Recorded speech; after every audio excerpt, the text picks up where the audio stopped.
Hello friends, welcome to the channel. दोस्त इस video में हम लोग देखेंगे मार्केट में आने वाले टाइम में कैसा मूवमेंट हो सकता है। तो दोस्त यहाँ पे जो अपडेट शेयर किए थे मैंने, यहाँ पे एक बड़े मूवमेंट हो सकता है, बट उसके डायरेक्शन के लेके जो है हम लोग को इंट्राडे डेटा को देखने की आवश्यकता थी। तो दोस्त हम लोग ने इसके बारे में भी अपडेट शेयर किए थे आपके साथ कि यहाँ पे क्लियरली यहाँ पे कोई बड़े मूवमेंट होने की या फिर डायरेक्शनल मूवमेंट होने की संभावना हम लोगों को डेटा पॉइंट्स में क्लियरली नहीं दिख रहा है। तो दोस्त आप अगर यहाँ पे मार्केट को यहाँ पे डेली बेसिस में ट्रैक करते होंगे तो दोस्त यहाँ पे आपको कुछ खास बड़े मूवमेंट यहाँ पे देखने को नहीं मिलेगा। तो दोस्त कुछ जो है ईओडी एनालिसिस होते हैं, तो उस ईओडी एनालिसिस को कंफर्म करने के लिए जो इंट्राडे डेटा जो आते हैं हम लोगों के डेटा फीड में, तो वहाँ पे हम लोगों को उस चीज़ को कन्फर्म जो है करना होता है। बट इस पर्टिकुलर केस में जो है हम लोगों को जो इंट्राडे डेटा था वहाँ पे कन्फर्मेशन नहीं मिला था कि कुछ बड़े मूवमेंट होने वाले हैं। तो दोस्त इस पर्टिकुलर केस में हम लोग जो है यहाँ पे जो है कुछ भी बड़े मूवमेंट मार्केट में नहीं हुआ। तो दोस्त यहाँ पे आने वाले टाइम में क्या हो सकता है वो देखेंगे। तो दोस्त यहाँ पे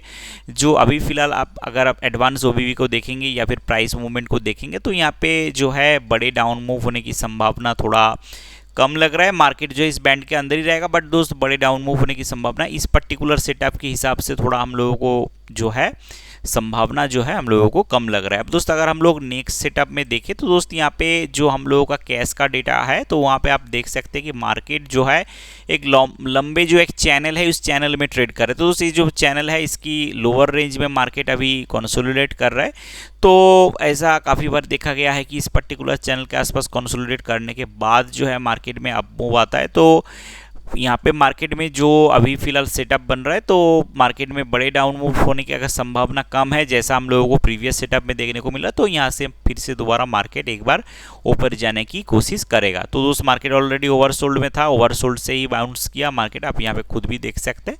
तो पर्टिकुलरली जब ओवरसोल्ड से मार्केट थोड़ा ऊपर जाते तो इसके जो अपसाइड है, इस अपसाइड में मल्टीपल रेजिस्टेंस पॉइंट है, आप खुद भी यहाँ पे देख सकते हैं मल्टीपल रेजिस्टेंस पॉइंट है। तो दोस्त इस पर्टिकुलर रेजिस्टेंस के आसपास मार्केट दोबारा कंसोलिडेट होगा।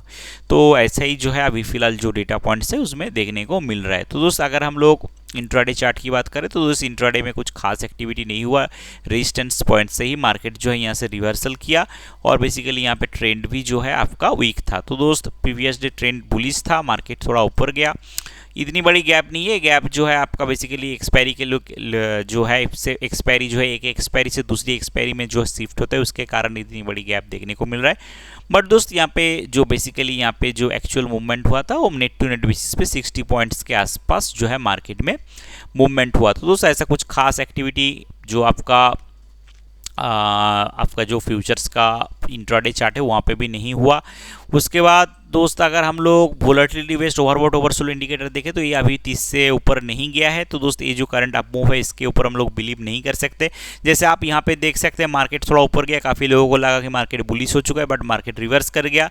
तो इस पर्टिकुलर केस में भी ये जब तक इसके ऊपर नहीं जाते तब तक हम लोग नहीं कह सकते कि ये जो करंट जो अप मूव हो रहे हैं बेसिकली सस्टेनेबल होगा। तो दोस्त हम लोगों को क्वेश्चन रहना होगा यहाँ पे। अगर क्यूमुलेटिव ओपन इंटरेस्ट की बात करें तो दोस्त एज यूजुअल जो है एक्सपायरी के कारण जो है यहाँ पे क्यूमुलेटिव ओपन इंटरेस्ट में थोड़ा डिक्रीज देखने को मिला है और यहाँ पे प्राइस जो है थोड़ा बहुत इंक्रीज किया है। तो ऐसा कुछ खास यहाँ पे एक्टिविटी नहीं हुआ है। तो हम लोगों को और भी ज़्यादा डेटा पॉइंट्स की आवश्यकता है एक फ्रेश कंक्लूजन करने के लिए, क्लियर कट कंक्लूजन करने के लिए कि यहाँ पे क्या हो सकता है। तो दोस्त क्यूमुलेटिव ओपन इंटरेस्ट के बेसिस के ऊपर हम लोग अभी भी कोई भी तरीके की डिसीजन नहीं ले सकते। तो दोस्त अगर हम लोग इसके नेक्स्ट सेटअप में अगर हम लोग जो आपका FII-DI की डेटा देखें तो दोस्त यहाँ पे FII जो है अभी थोड़ा शांत बैठे हुए, DII अपनी बाइंग कर रहा है। तो दोस्त यहाँ पे अगर DII जो है थोड़ा बहुत बाई ना करे तो यहाँ पे इन लोगों को जो ईयर ऑन ईयर बेसिस पे जो आपका यहाँ पे नैव के एडजस्टमेंट होता है उसमें थोड़ा प्रॉब्लम आ सकता है। तो DII कोशिश करेगा कि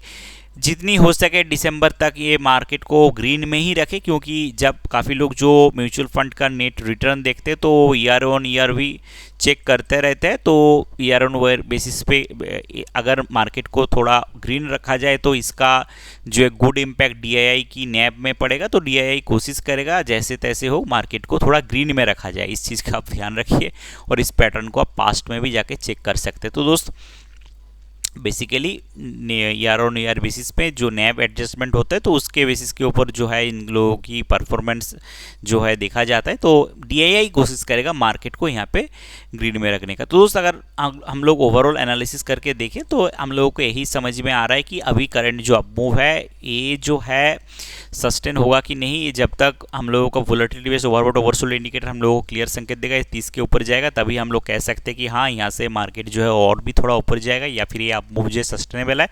अगर इसके ऊपर नहीं जाते तो हम लोग अभी कुछ नहीं कह सकते, मार्केट यहाँ से रिवर्स भी कर सकता है। दोस्त जो दो डेटा पॉइंट्स हम लोगों को देखने को मिल रहा है कि मार्केट काफ़ी ज़्यादा नीचे नहीं जाएगा, इसके दो तीन कारण है। एक जो है DII की ईयर ऑन ईयर बेसिस का जो परफॉर्मेंस प्रेशर है उसके लिए एक होगा, DII कोशिश करेगा मार्केट को ग्रीन में रखने का।